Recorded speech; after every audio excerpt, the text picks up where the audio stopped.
Hola, buenas noches. Nos estamos aquí enlazando a la página de Progresa y que quiero presentar. Soy Jorge Ruiz Magaña, máster en Ciencia de la Familia para la Consultoría, docente, pedagogo y tanatólogo. Y el día de hoy estoy contento porque nuevamente mi amiga Laura Aguilar me invitó a que pudiera compartir con ustedes otro tema más referente a la tanatología. Soy director del Jordán, Pedagogía y Familiología, y en la noche del día de hoy me gustaría que como en la sesión pasada podamos compartir entre todos algunas experiencias, algunas situaciones que ustedes quieran de alguna manera compartir para poder ir enriqueciendo este tema que es tan interesante. Vamos a abordar la tanatología, pero a través de las distintas etapas que tiene el duelo. Bueno, brevemente vamos a hacer una recapitulación de lo que hablamos la sesión pasada referente a lo que era la tanatología, el cual dijimos nosotros que era una rama de la psicología que acompañaba al ser humano ante las pérdidas que tiene. Comentamos que no necesariamente se refiere a la muerte exclusivamente, es realmente a cualquier tipo de ausencia o a cualquier tipo de cambio sustancial en la vida, como cambiar de trabajo, como mudarte, como romper algún noviazgo, una amistad, etcétera. Y habíamos dicho nosotros en la sesión pasada que el acompañamiento que se da para estas personas que están sufriendo el duelo es, o pueden ser tres: acompañamiento como tal, que cualquier ser humano lo puede otorgar; consultoría, que es el que brinda su servidor y otros especialistas, en el cual apoyamos algunos aspectos psicoeducativos para que puedan ser funcionales las personas ante su pérdida; y finalmente el terapeuta, que es aquel que trabaja esos duelos patológicos, que son aquellos que después de los 2 años que nos han dicho los teóricos que es lo normal o lo que se considera normal, no han sido sanados o no han sido totalmente aliviados en el dolor. Es cuando se dirigen ya con un terapeuta. O también mencionamos que es cuando la persona ya atentó contra sí mismo o contra otra persona, automáticamente tiene que ir ya a terapia. Ya no, ni con acompañamiento le va a funcionar, ni con consultoría, ya va a terapia. Bueno, eso fue lo que mencionamos brevemente la sesión pasada. Y el día de hoy, entonces, vamos a ir embonando a esta parte del duelo y las distintas etapas que existen. Antes que nada, pues tenemos que ir identificando a qué le llamamos duelo o a qué le conocemos en el proceso psicológico al duelo. Bueno, el duelo es algo que tarde o temprano vamos a enfrentar los seres humanos porque es parte de la vida los cambios que se van generando. Va a variar muchísimo el cómo se iba el duelo porque van a depender muchísimos factores para darnos cuenta si la pérdida que se está viviendo se gestiona de una manera adecuada o provoca alguna situación, alguna problemática que se va generando que el duelo se vaya volviendo más complicado. Ahorita vamos a mencionar lo que la psiquiatra suiza Elizabeth Kubler-Ross, que es una tanatóloga reconocida y de las primeras en estar haciendo ese tipo de investigaciones, 5 estadios que, según ella, en mayor o menor grado, es lo que sufren las personas cuando tienen alguna pérdida. Sí es importante que nosotros veamos que no es una obligación y no significa que todos los seres humanos pasemos por las 5 y en ese aspecto, en esa cadenita. Recuerden que de hecho todo lo que tiene que ver con tanatología, o inclusive me atreveré a decir todo lo que tiene que ver con acompañamiento, consultoría, psicología, no es una regla. No significa que a todos les tenga que pasar de la misma manera. Pero vamos a decir el mayor caso o lo que más comúnmente sucede. Estas fases del duelo, que son 5, las vamos a mencionar. Es negación, ira, negociación, depresión y aceptación. Las vamos a ir comentando, analizando. De igual manera, repito, pueden utilizar aquí la caja de comentarios para poder leer y preguntar. A lo mejor algunas dudas que ustedes tengan también comentarlas de esta manera y poder hacer esto enriquecedor, que se vuelve un poco más taller que conferencia. Bueno, la primera, que es la negación, es cuando la persona, una vez que sucedió la pérdida que acaba de tener, siente que no está pasando, que es irreal, sigue esperando que vuelva la persona que se fue, sigue pensando que no ocurrió nada, ¿cómo te sientes? No, no siento nada. O sea, está negando lo que va teniendo. Significa que hay una situación emocional que se está omitiendo o que se busca omitir con el objetivo de no sentir. Pero al momento en que nosotros no sentimos o que estamos diciendo, no, esto no está pasando, nosotros mismos estamos retrocediendo o simplemente frenando el proceso sanador, ya que no estamos considerando la realidad. No nos estamos exponiendo a una situación que está sucediendo porque queremos mejor evitarlo.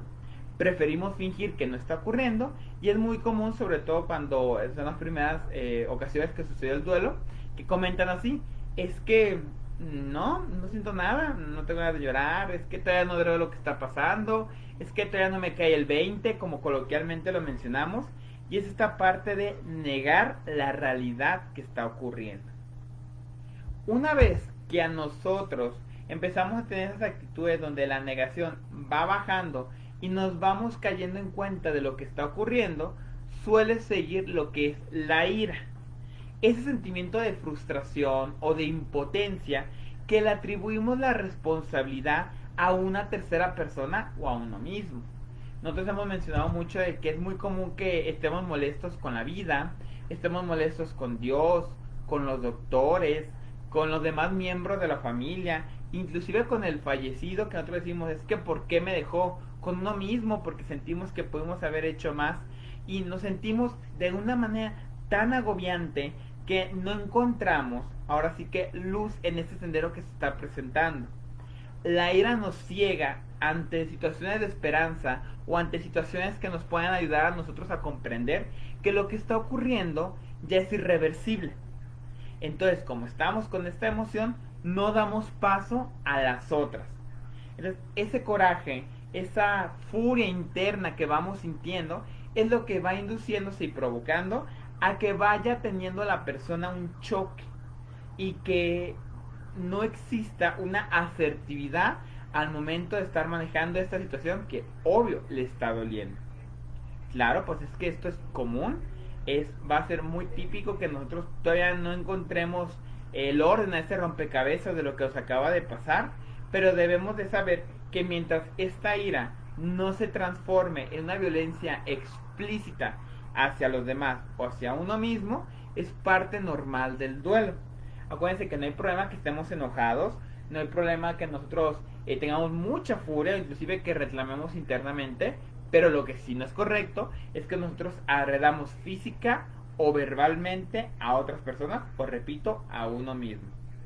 Ahí sí estamos hablando que la ira ya es una ira desbordada y definitivamente se tiene que ser tratada. Luego vamos a avanzar, o bueno, eso decía Elizabeth Kubler, que empezamos con una etapa como de negociación. Empezamos sí como a ceder a esta ira, a querer decir, bueno, esto pasó, pero porque a lo mejor la persona iba a sufrir más adelante, o porque a lo mejor para mí. Pero es una negociación en el cual realmente apenas empezamos a querer explorar otras situaciones, como darle otro enfoque a la moneda, sin embargo, con una esperanza que no es realista. Acuérdense que los procesos psicológicos, espirituales, de consultoría, no se trata de fingir una ilusión o nomás ponerle una curita al problema. Se trata de realmente tener una aceptación, una prudencia. Entonces, en esta etapa apenas estamos considerando que la muerte es una parte de lo que es la vida, que el duelo que estamos sintiendo es por algo, nos empieza a caer este 20, pero seguimos sin entender esta parte de que la muerte es irreversible. Acuérdense, tenemos tres características de la muerte, que es la irreversibilidad, la universalidad y por último la disfuncionalidad. O sea, no hay vuelta atrás, una vez que se murió la persona ya no vuelve. Es universal, todos nos vamos a morir, tú, yo y nosotros nos vamos a morir. Y de disfuncionalidad porque algo va a dejar de funcionar porque ya no se encuentra la persona, porque ya no está en la misma situación. Pero justamente de esta parte de la negociación es cuando entramos apenas a ver esta situación de, bueno, pero es que quizás se me puede aparecer en sueños, es que quizás pudiera ser que su esencia se quede en las cosas y nos acumulamos de cosas y no queremos que nada se mueva o que nada se tire. Por eso decimos que es una parte que queda a la mitad, porque es una negociación que todavía no se confronta con la realidad.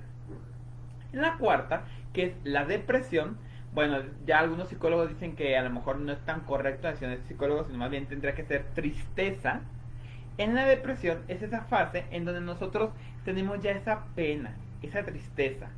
La etapa donde a veces ya lloramos mucho y ahora sí sentimos mucho la pérdida, nos damos cuenta de que efectivamente no va a volver, que la situación de muerte es irreversible. Y ahora sí comprendemos que esas negociaciones que estábamos haciendo en nuestra mente, esas ideas que estábamos nosotros sintiendo, eran al fin de cuentas ilusiones, no iba a pasar más adelante, pero justamente con estas ideas, con estas percepciones que vamos teniendo paso a ir comprendiendo la realidad que nos está enfrentando, es lo que va haciendo que nos volvamos más realistas, que se vuelva una situación tangible y no se quede solamente en la utopía o en las ideas, sino que se vaya aterrizando a lo que es.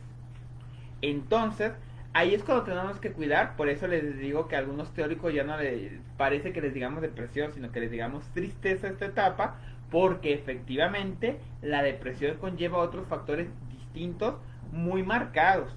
Dijimos que sentir tristeza no es malo, es parte de nuestras emociones, de nuestra humanidad, y de hecho es necesaria para poderla ir sanando. Ya si esa tristeza sí se vuelve depresión como tal, entonces es cuando ya tenemos que ver cómo este acompañamiento se está dando para ver si necesita algo más especializado. ¿Cómo nos vamos a dar cuenta si la persona tiene depresión?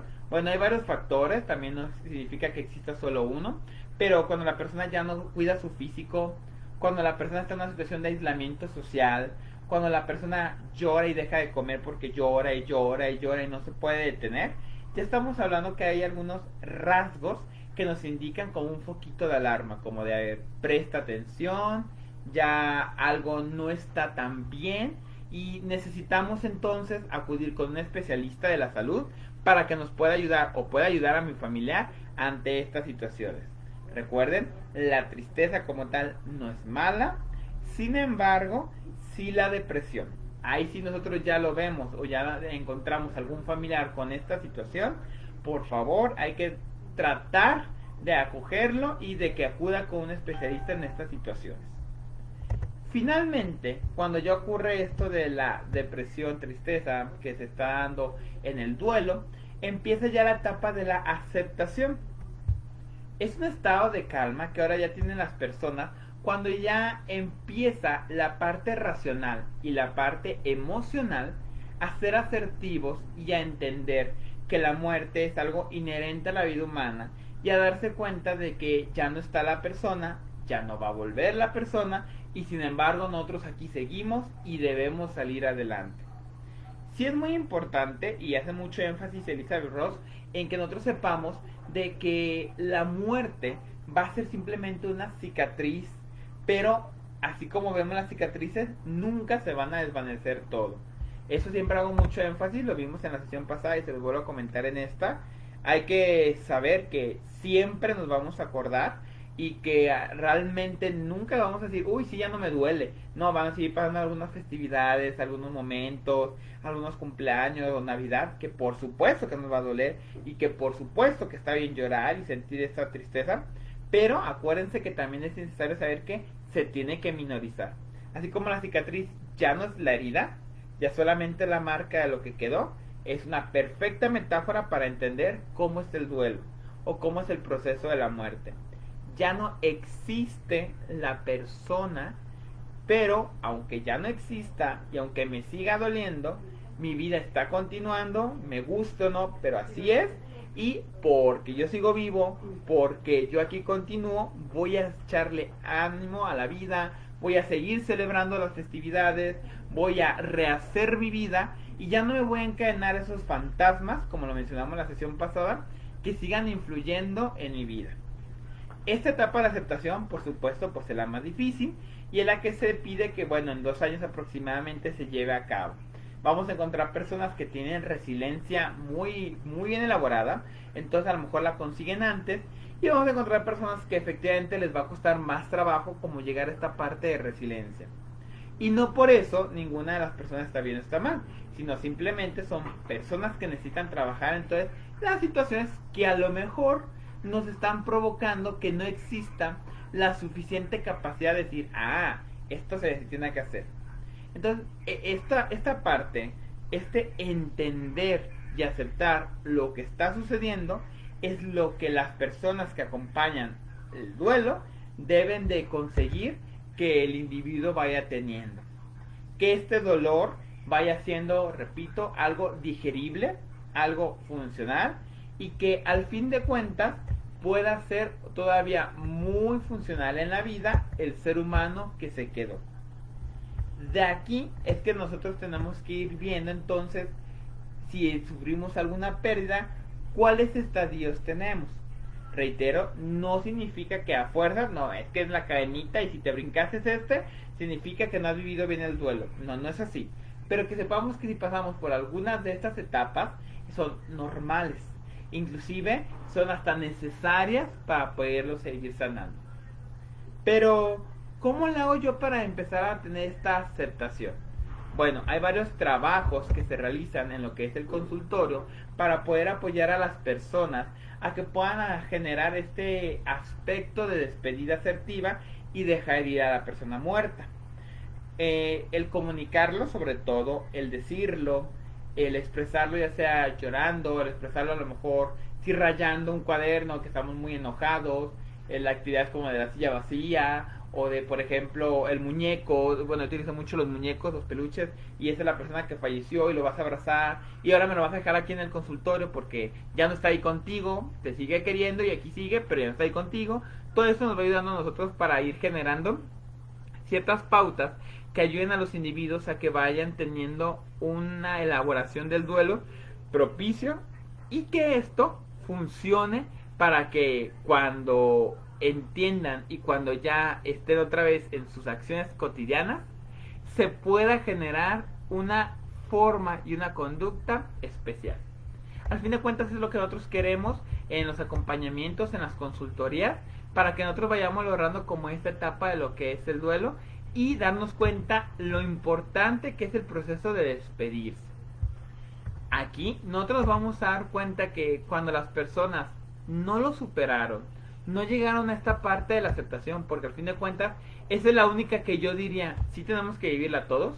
Las demás a lo mejor no las vivimos por nuestra forma de ser, etcétera, ok. Pero esta sí tendríamos que vivirla todos, porque si no es así, entonces va a ser un duelo que se nos va a atravesar, como decimos coloquialmente, y no nos va a dejar sanarlo. Inclusive nos puede llegar a enfermar. Hace poco me tocó presenciar a una amiga vecina, que falleció su marido en ese tiempo de pandemia tan duro que estuvo, y no ha sabido elaborar esta parte del duelo, y desafortunadamente ella lo cargaba mucho en la mente, en el pensamiento, y ahorita ya se transformó esta situación en un problema neuronal. Ya ella le acaba de diagnosticarse lo que es un tumor en lo que es el cerebro, y está impidiéndole hablar, está impidiéndolo gesticular, etcétera. Y a lo que vamos con este ejemplo es cómo una enfermedad, y lo han dicho algunos doctores inclusive, es lo que el alma está diciendo, es lo que el alma está llorando, y de ahí lo saca, y de ahí lo está poniendo él, y de esta manera nos damos cuenta que sí, que efectivamente se da. Entonces, conocer las etapas del duelo nos ayuda a nosotros para poder ir entendiendo y tener más empatía cuando estamos viendo que un familiar está sufriendo esta situación, o por qué no, tener también una empatía propia hacia mi persona, y de esta manera yo también saber que es algo que yo tengo que estar viviendo, que es parte del proceso, y que al final va a llegar esta famosa calma que tanto se dice, y yo ya no voy a llorar tanto, y ya solamente se va a quedar como una cicatriz solamente, pero ya no me va a afectar en lo que es la cotidianidad. Al momento en que nosotros vamos comprendiendo esta parte de lo que es el duelo y cómo se puede ir, en este caso, superar, nos vamos dando de herramientas que nos van a ayudar a que cuando vuelva a ocurrir un poco sea mejor para afrontarlo. Repito, y es necesario que sepamos que siempre va a depender muchísimo del apego que íbamos generando. Porque puede ser que se muere mi mamá y yo me desmorono, lloro, etcétera, pero se muere mi papá y no siento lo mismo. Y no por eso yo tengo que decir, híjoles, es que no me importó. Es que el apego a lo mejor era diferente. O a lo mejor, por ejemplo, se me muere un hijo y después se me muere el esposo y con el hijo sufrí mucho y ya con el esposo no, qué sé yo. Es porque va a depender mucho esta forma en la que nosotros teníamos el apego con el ser querido y el sentimiento de soledad que nos genera el haber estado ante esta ausencia, lo que nos va a ayudar a nosotros a poder decir, mira, me dolió, pero pues ahí la llevo, o al revés, me dolió totalmente, me desbaraté y necesito ayuda. ¿Qué se nos recomienda? Ya vamos siendo un poquito más prácticos.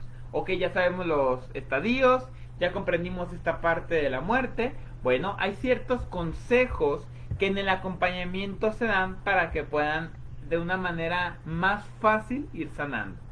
Lo primero, pues bueno, el luto es un tiempo, es una manera en la que nosotros tenemos que darnos la oportunidad de sufrirlo, de llorarlo.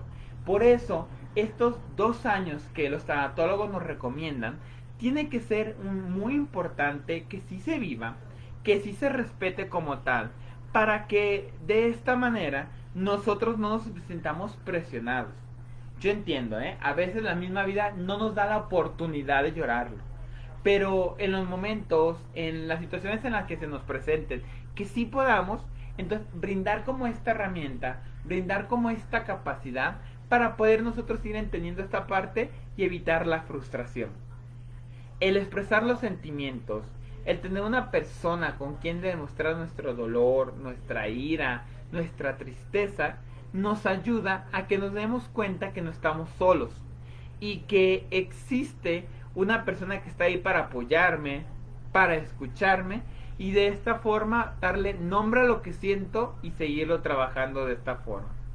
Fíjense que a veces esto es lo que vuelve más difícil, o de hecho desde la primera sesión lo abordamos, que como no existe un acompañamiento o una cercanía de los miembros de la familia que tengan como esta paciencia o esta empatía, es que entonces no generamos en nosotros esa conciencia de decir, ah, no hay nadie que me apoye, me siento solo, entonces me sumo en la depresión, siento que a nadie le importa y ya no veo otro esquema o otro enfoque a lo que estamos viviendo nosotros.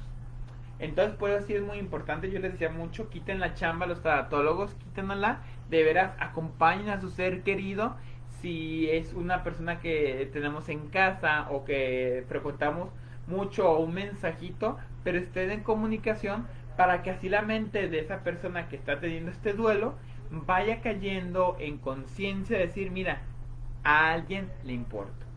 Sí es difícil, y de hecho yo me atrevo a decir que de las más difíciles, pero de las más necesarias. También la siguiente, que es retomar la rutina, nos habla de que procuremos, en la medida de lo posible, volver a las actividades que nos hacían felices. Es obvio que va a haber situaciones de cambio, repito, la muerte provoca disfuncionalidad siempre, porque algo se dejó de hacer como se venía haciendo, alguien va a tomar ese rol o se va a perder ese rol. Entonces, esta parte de retomar la rutina nos indica a nosotros que también se vale implementar nuevas actividades. No es que esto nomás lo hacía yo con mi papá y ahorita que no sé, mi papá ya se va a poder hacer. Ok, vamos haciendo algo nuevo que ayude a suplir esta parte y que se vuelva a tener como rutina para tener la mente distraída y de alguna manera nosotros ir dándonos cuenta de que hay otras acciones y todo va a depender de nuestras actitudes, saberlas confrontar. Finalmente, esta parte de cuidar a otros y cuidar a los tuyos ayuda mucho a que nosotros valoremos esta situación de tristeza y vayamos comprendiendo más el factor de lo que es la muerte. A mí me decía mucho, una tía, se le falleció su hijo y me decía, es que no sé por qué ya tengo como necesidad de acompañar a otras personas en esta situación. Y yo le decía, sí tía, sí hágalo, porque al momento en que nosotros estamos ayudando a otros, nos estamos ayudando a nosotros mismos. Algo que nos dicen mucho cuando estamos ya haciendo consultoría o por ejemplo Laura, que es psicóloga, cuando uno va iniciando comentamos, es que yo cómo voy a empezar a orientar o aconsejar o a dar terapia a otras personas si mi misma vida a lo mejor no es como la ideal o no es la perfecta. Pero es que al momento en que tú estás ya aconsejando a otros, también debemos de tener como esta capacidad introspectiva y te va cayendo muchos veintes. Vas tú valorando y aceptando otras cosas que dices, ah, caray, sí es cierto. Sí, ahorita que se lo estoy diciendo a ella, como algunos consejos, algunos tips de esta rutina, yo voy diciendo, es que esto también yo lo puedo aplicar a mí mismo.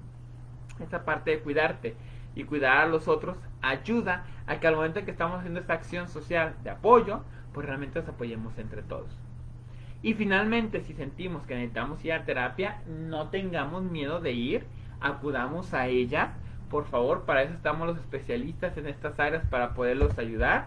Su servidor atiende consultoría tanatológica, otras personas también lo hacen, aquí mismo en Progresa les pueden brindar este apoyo, en el Jordán se los brindamos y en otras instancias también.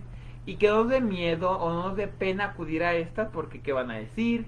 Van a decir que soy un traumado, que todavía no lo supero, van a decir que soy un débil, qué sé yo, muchos factores que pueden a lo mejor darse en las familias, pero que al fin de cuentas lo que nosotros tenemos que entender o que nos tiene que caer muy en cuenta es que si yo estoy enfermo de una gripa, yo voy con el doctor. Si yo estoy enfermo de que me duele el estómago o tengo alguna situación, pues voy con un especialista. ¿Por qué entonces las cuestiones de salud mental como que las postergamos? Como que no le damos la misma importancia.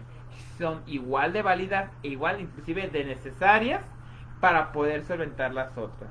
Y bueno, aquí podría yo presentarme un debate porque va a decir quién no está de acuerdo con lo que voy a mencionar. Inclusive me atrevo a decir que son hasta más importantes las situaciones de salud mental porque de lo que vamos sintiendo y viviendo se nos van haciendo las enfermedades.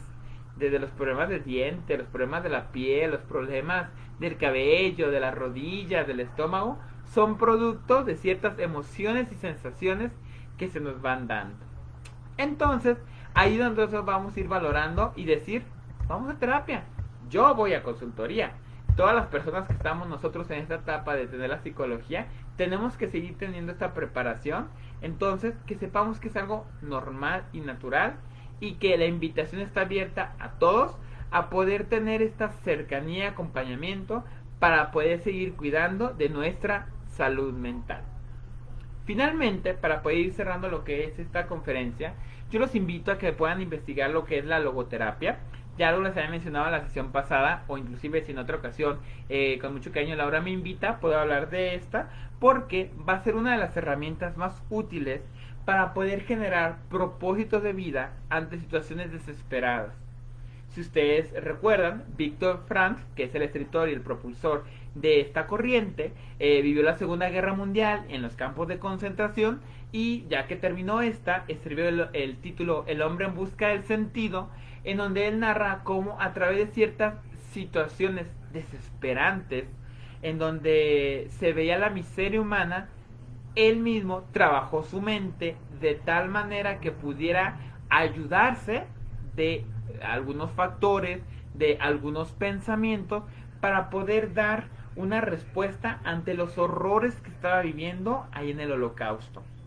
La logoterapia en la tanatología se invita a que a pesar de ciertas tragedias, a pesar de ciertas muertes que no las comprendemos porque no nos queda muy claro por qué ocurrió, se enfoca o se especializa en decir, pues no importa, ya pasó, pero ahora, con las cosas buenas, con lo que tú estás teniendo, puedes salir adelante. ¿De qué depende? De la disposición que cada uno tengamos para este trabajo y por supuesto de dejarnos ayudar de otras personas también, familiares, especialistas, amigos, que nos orienten y nos apoyen a poder seguir adelante ante estas situaciones. Con esto cierro este tema de tanatología, de las etapas del duelo.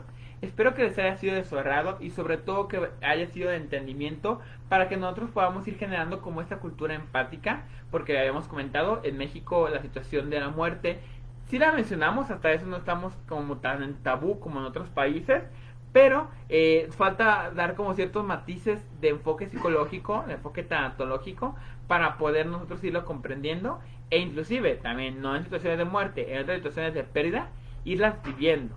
Y también, si repito, si tuvimos una situación de que nos cambiamos de casa, nos corrieron de trabajo, terminamos con una amistad, con un noviazgo, etcétera, acudir a ellas.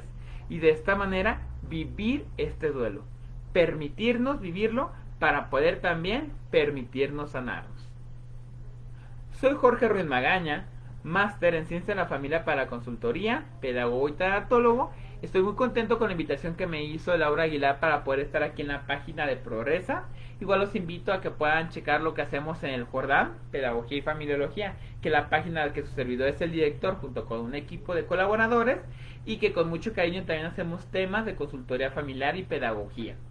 Estoy aquí para cualquier situación que quieran comentar, igual de manera privada, con mucho gusto se pueden comunicar aquí a la página de Progresa, para de esta manera tanto su servidor o Laura Aguilar los pueda apoyar en este tipo de consulta, de psicología, de terapia, ella que sí es psicóloga, que les pueda apoyar esta parte de la terapia. No están solos, en el Jordán tenemos la frase estamos para ayudarnos, y se la repito nuevamente a ustedes porque efectivamente es importante que lo tengamos. Agradezco pues las palabras de Laura, que nos está viendo, igual de María de Jesús Sagún, que hizo excelentes temas y puntos de reflexión. Gracias. Muchas gracias por estarnos sintonizando en vivo. Igual a quienes nos estáis viendo en retransmisión, les mando un muy fuerte abrazo. Que pasen una muy bonita noche. Y recuerden esta frase, que ya se las dije, pero no me canso de decirlo porque ahora sí que sí es cierto. Y sepamos que no estamos solos. Estamos para ayudarnos. Nos vemos para la próxima.